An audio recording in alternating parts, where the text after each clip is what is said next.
I'm Charlotte McLeod with the Investing News Network, and here today with me is John Feneck, Portfolio Manager and Consultant at Feneck Consulting. Thank you so much for joining me online today. It's great to have you here. Great to be back. Thanks, Charlotte. Really nice to be catching up with you. And just to remind our audience, our last interview was at the beginning of March at PDAC.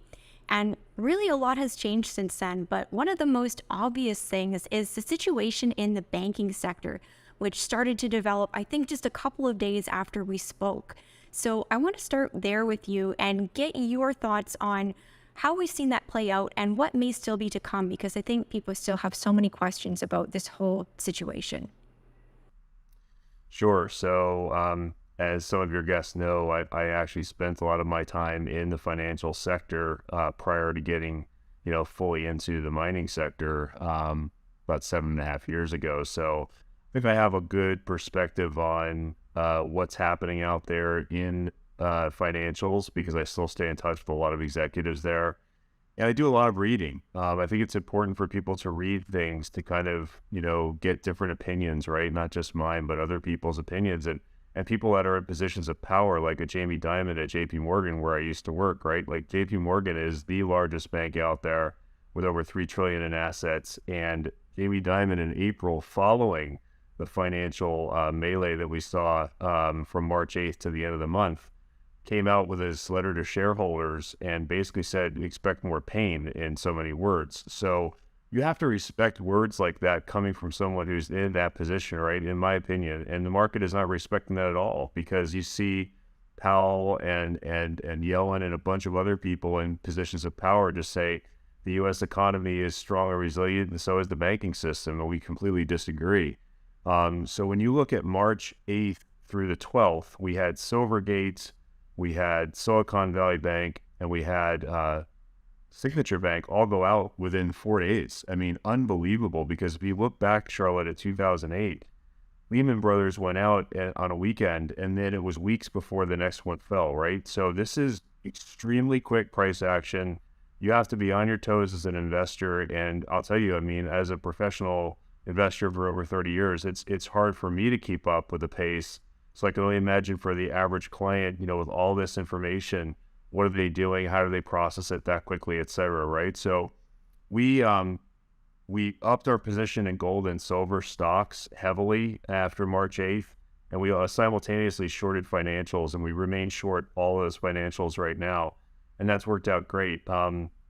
As I've told you before, I have a real-time update service that I offer clients, and we put out something on First Republic, FRC, at $10, saying that the bank looked shaky, and just told people that we were slightly short the stock, and that went out, as you know, and JP Morgan interestingly picked up the assets. So we have been shorting stocks since the year 2000, so I have a lot of experience in that part of the world. I refuse to short mining stocks just because I think it's disingenuous. If I'm going to be talking to your listeners about why this stock and why that stock and why they're long, then I think I can find plenty of other things to short, right? So like I'm looking at financials to short right now. I'm looking at semiconductor shorts right now, because there's just so many opportunities out there that look wobbly to me in the broad market. So to answer your question in a nutshell, I don't think this is over yet. I think you're going to see more financial pain in that sector as we move forward. And so I completely disagree with, Powell's comments March 22nd and May 3rd at the Fed meetings, where he just pounds the table on this strong and resilient message. Okay, thank you for going into that. And so more pain to come is the takeaway there. The other thing I picked up in what you were saying is how quickly things are happening now compared to how they did in the past. I think we've spoken about this before. I've heard other people mention how much more quickly things move now. Why do you think that is, just briefly? Algorithmic buying and selling. It's that simple. I mean, if you look at how quickly things happen from, let's say, the 2000 to 2003 correction, the 0809 correction, the 2011 brief correction because of the debt ceiling, talks, and you fast forward to 2023, things are much, much faster now in terms of trading. Use an example of like March of 2020, right? Try to keep up with the pace on GDX, just as the as the big bad, ETF in our sector, right? Look at that drop that you saw February 1st, let's call it, to April 1st of 2020, and ask yourself as an investor, if you weren't invested then, how can I keep up with this thing going from over $30 to 17 and change, within a matter of a couple of weeks? It's really hard to look at the daily price action on some investments right now and understand how you're going to keep up with that. And so I think you need to align yourself with a professional, whether it's myself or someone else, that's going to understand what your risks are, risk reward, scenario is, what your risk tolerance is, what your time horizon looks like. These are all important factors in deciding, whether, this is an appropriate investment or not. Yeah, it's definitely an extremely fast-paced world that we're living in now.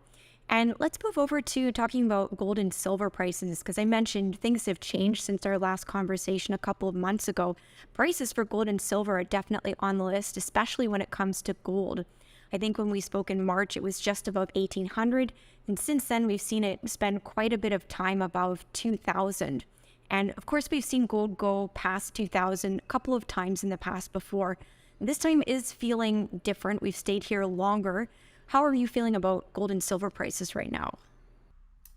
Very good in general, but I will say they're completely different in terms of the price action right now. If you look at gold, it just closed on Friday at the 8th consecutive week over 2,000, I believe, which is insane. The price action since what we talked about, March 8th through 12th, right? Look at the week of March 13th on GLD, just as a proxy for the price of gold, and you'll see a huge spike in that ETF, and that was the beginning of a rally, right? And we haven't seen it really wane that much since then, which is very bullish for everything gold related.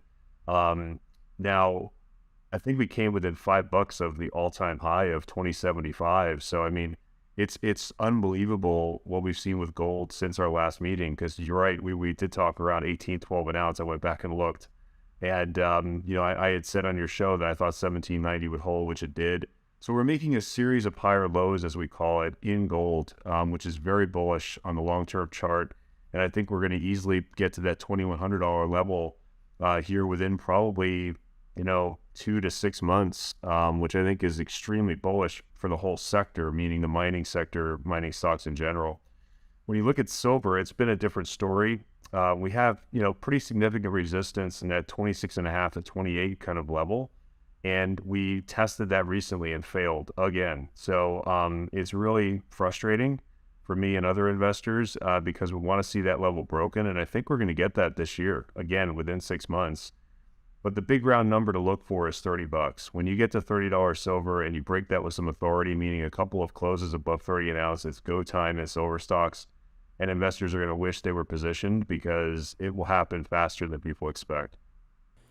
That is what we always definitely hear about silver. And if we look at, I know that you follow the charts quite closely. If we look at support and resistance for gold a little bit more specifically, what do you see there? So I don't think a pullback into the 1900s would be out of the question at all, and I don't think that would be unhealthy. Again, remember, like just at PDAP, we were talking at 1812. So if you're talking even 1900 gold, it's still a much higher price than just a couple of months ago. And would I like to see that? Of course not. I'd love to see us, hold above 2000 here, even 1950, and then be able to springboard to that 2100 plus level within the next couple of months. So I think your major support levels are that 1790 to 1800 range we talked about before. And then, somewhere in the high 18s, hopefully that would hold, maybe like an 1850 even. But look, I mean, even if we make, even if things go to 1850, I think you're still going to hit 2100 here within 6 months or so, which is a different kind of, take that I've given your listeners over the last 2 years because of what happened March 8th and beyond. Things definitely changed for precious metals March 8th, and it has not changed in my view, other than, people that are buying the broad market are doing this. They're crossing their fingers and saying, maybe I can eke out another 5 to 10% in the S&P or the NASDAQ here. And to me, that's just foolish behavior after looking at the rally that we've seen since March 20th of 2009. It's been 14 years pretty much up straight, straight up in the broad market with different little hiccups here and there, like 2011 and 2020. But look at the overall record of like something like the NASDAQ and you're like, wow, this thing has really moved already. And maybe I should be thinking about putting my money into some other sectors. And I would argue something like our sector looks very attractive. Yeah, right. So the whole banking situation, hugely important for gold and silver, as I think we can tell. We do also have all the other factors impacting the precious metals as well, including the Fed. So let's check in on the Fed. We had a 25 basis point rate hike at the beginning of the month. As we look forward to the next meeting, it seems like people are mostly looking for a pause at that time. I'm curious about what you see there, and then maybe we can even take it further and look at what the Fed may do further out into 2023. Sure. So just in summary, when we sat down last time pre-March 22nd meeting, I had said that we probably would see a 25 basis point hike, which is what we got, and there was a 72% probability of that at the time. I said May was questionable because we just didn't know. I mean, given it's hard to look out even 2 or 3 months in this market, frankly, with the Fed already going so far, right? And we saw another 25 basis point hike there. Interestingly, we also saw another hike from the ECB in Europe literally the day after that.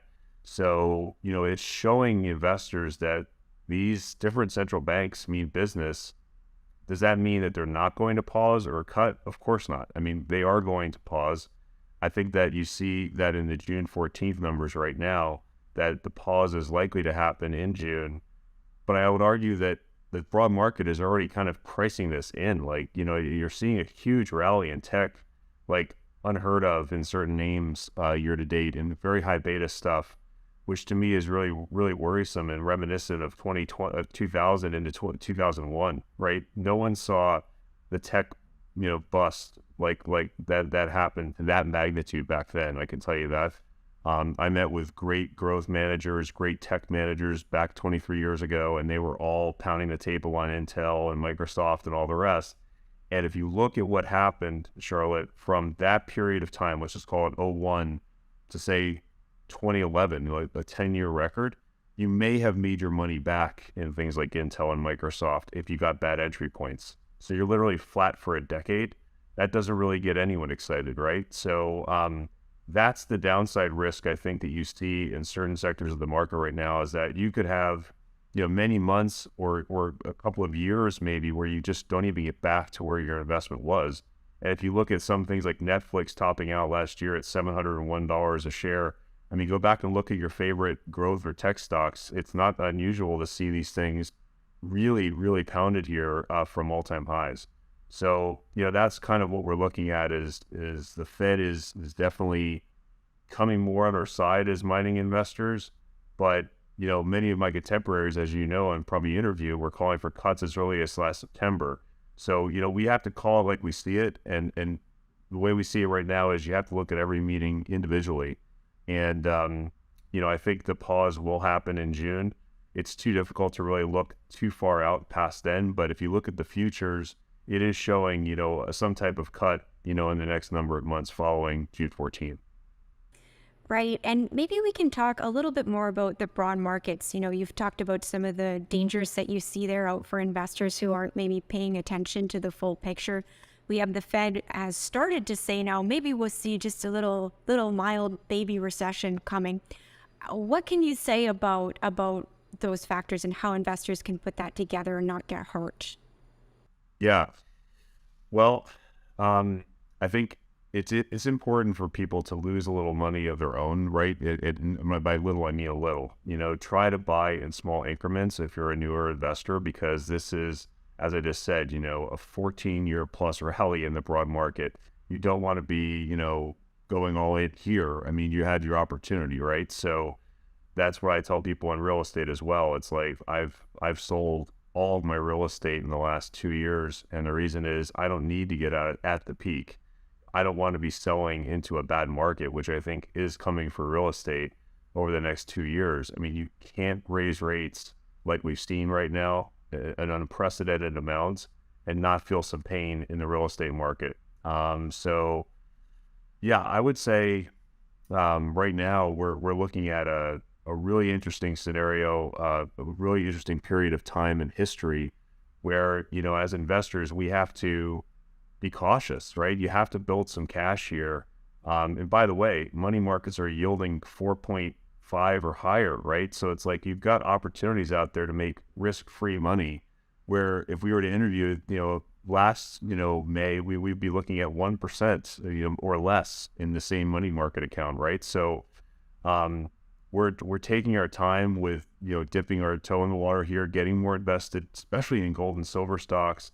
We still like copper as well because copper just seems to have massive shortages out there, and as we've talked about on your show before, I mean, a little less than half of the world's production is coming from Chile and Peru, and both countries have had some setbacks over the last few years politically, and we think that you can't just flip a switch and get more copper, right? So there's going to be probably a run on copper to $5 plus, we think, next year, and that's why we're positioning in some copper stocks right now.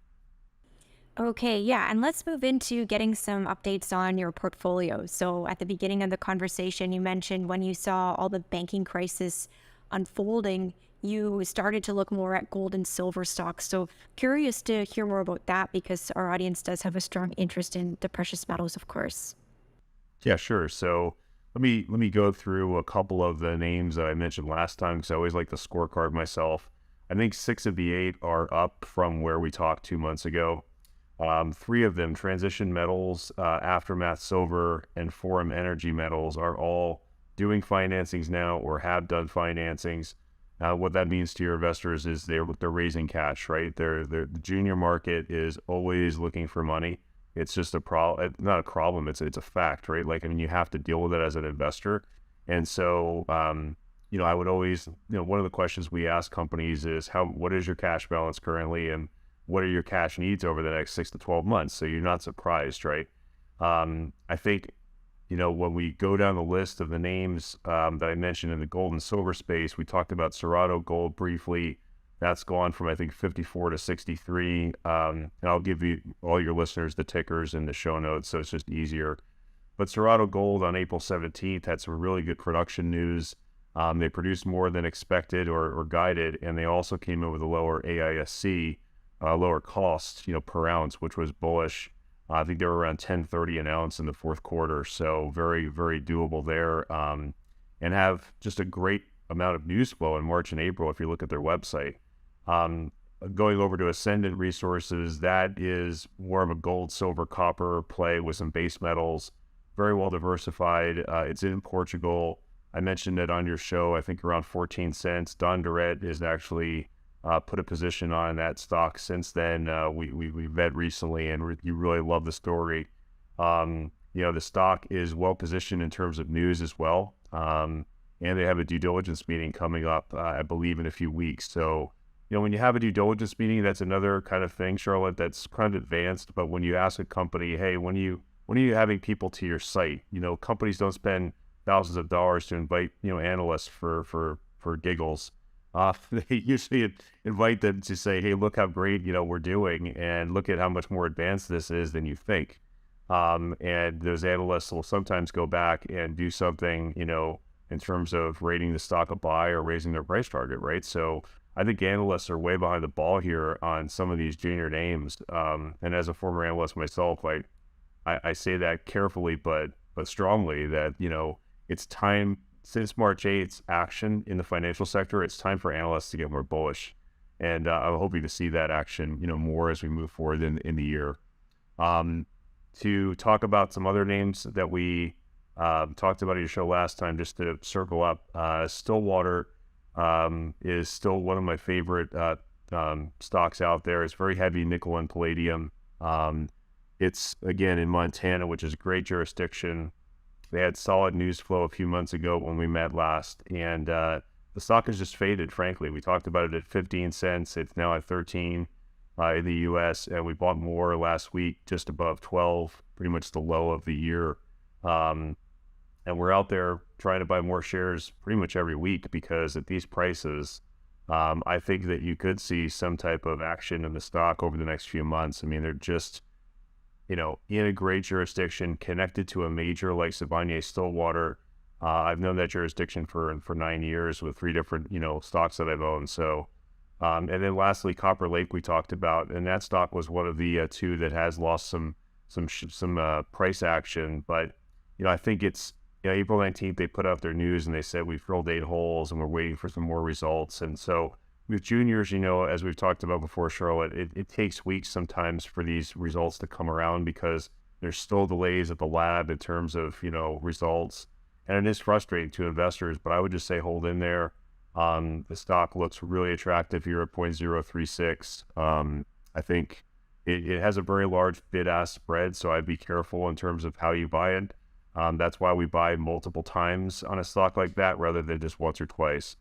In terms of some new names, I've mentioned this on your program before, but I got really more interested in the stock again recently, and that's U.S. Gold. USAU is the ticker. Fantastic name, first off, and in the environment we're in, right? Like it's on the NASDAQ. I think the stock has got probably 10 million shares fully diluted out there, very small float.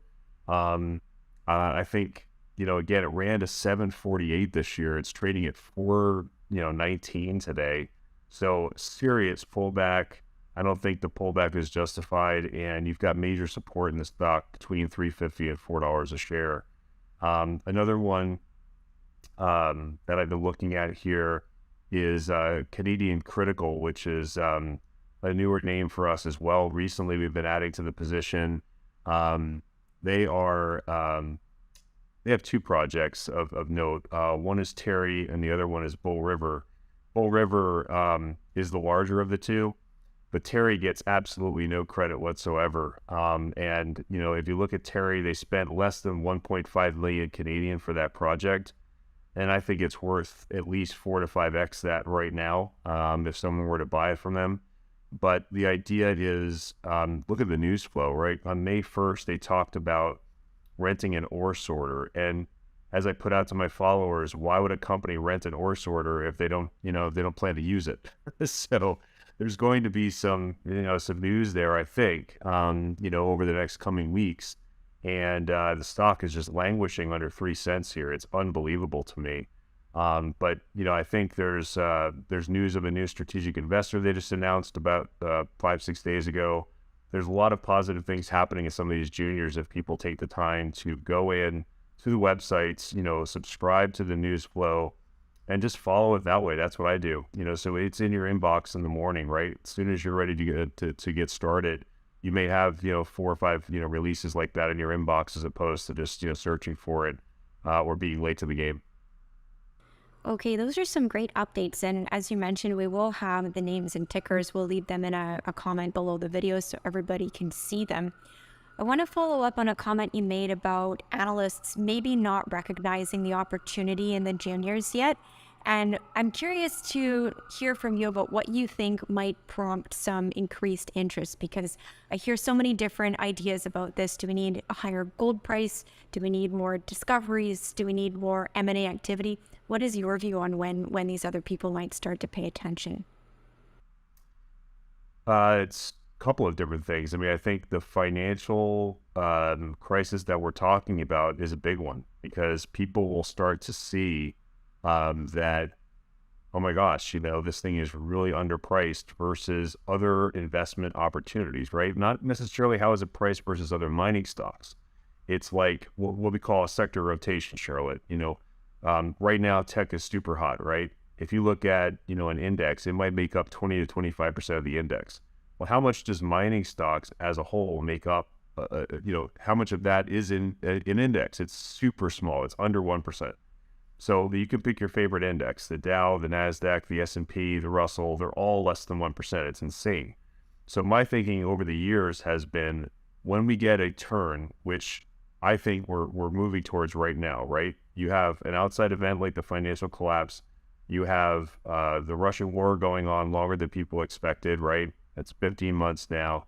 You have other things that are, happening in the press, like the debt ceiling issue, or the possibility, as you mentioned, of a small recession. I think it could be bigger than small. I mean, these are real things that are going to change behavior. And we're not there yet, but it feels like we're going to get there sooner than people think, I think. So within, 6 to 12 months is sort of my goal that, the sectors gotten some fresh blood. And again, go back and look at your favorite mining stocks in March. Look at gold, look at silver. They all got bumps in volume, which is very bullish. Okay, I think you've done a really good job of highlighting how all those different issues are stacking up, and I think we will see that play out probably sooner than later, as you said. As we're finishing up here, are there any final thoughts that you would leave the audience with?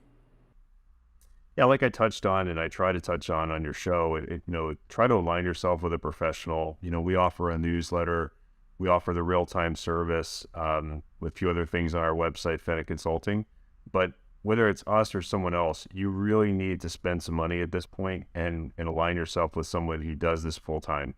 Because, I meet people all the time on the road, at gatherings, that have serious money in the broad market, and they just don't understand what they own, right? They don't understand. They just think these mutual funds are, I own 10 things. No, you don't. You own 10 mutual funds that have 600 stocks in them. So, what is the 600 names that you own? I really don't know. It's like, talk to your financial advisor or get a new one. It's like, if they don't understand what your dreams and goals are, then you should be aligning yourself with someone new, and I think, I'm telling you this from working with financial advisors my whole career before doing this. So, in 08, 09, it was like, there were great advisors who picked up the phone and were proactive with clients. And then there were some that just, hid in their shell. And that's not really what a client needs right now. They need a bit of hand-holding and a bit of reassurance, in my opinion. Yeah, I have been hearing more and more that an active approach is what you need to have right now. So I think that's nice advice for us to close on today. Great.